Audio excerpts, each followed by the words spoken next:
జీ5 ఉండగా మీ favourite TV shows ని మీరు అస్సలు మిస్ అవ్వలేరు. Complete free. వదిన ఫోన్ చేస్తుంది. లక్ష్మి ఫోన్ చేస్తోందా? లిఫ్ట్ చేసి మాట్లాడు. హలో వదిన. హలో వివేక్. ఏమైంది వదిన? మిత్ర గారు, ఎందుకంత కంగారు పడుతున్నావు? అన్నయ్యకి ఏమైంది?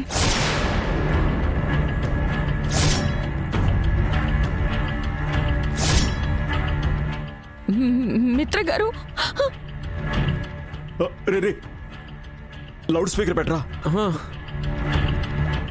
వదిన, మిత్ర గారు హాస్పిటల్లో ఉన్నారు వివేక్.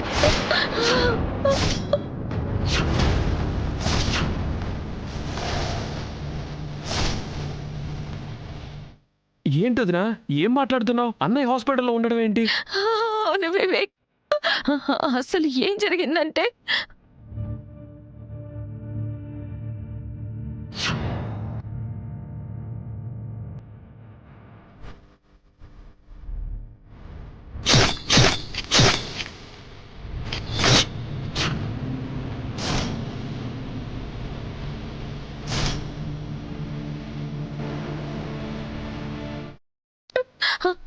జగదీష్ ఎంత పని చేశాడు వివేక్.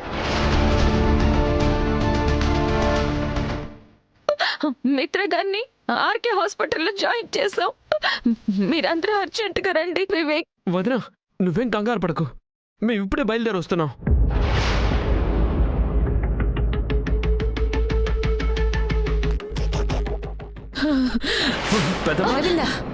అరవింద, ఏమైంది? నేను అనుకుంటూనే ఉన్నాను, దీక్షితులు గారు చెప్పినట్లే జరిగింది. అనుక్షణం లక్ష్మి మిత్రని అంటి పెట్టుకునే ఉండాలి అన్నారు. లక్ష్మి లేకపోతే మిత్ర జీవితం ప్రశ్నార్థకం అయిపోతుందని 100 సార్లు చెప్పారు. అన్నీ తెలిసి లక్ష్మి ఇంట్లోంచి వెళ్ళిపోయే పరిస్థితి తీసుకొచ్చాము. లక్ష్మి వెళ్ళిపోతుంటే ఆపలేకపోయావు.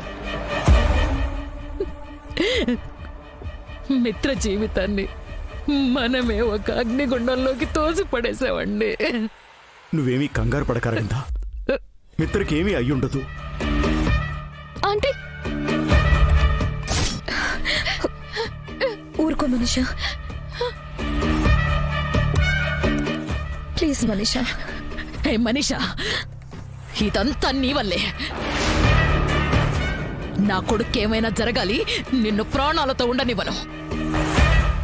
గుర్తుపెట్టుకో వివేక్. కార్తీరా. అలాగే పెద్దమ్మ.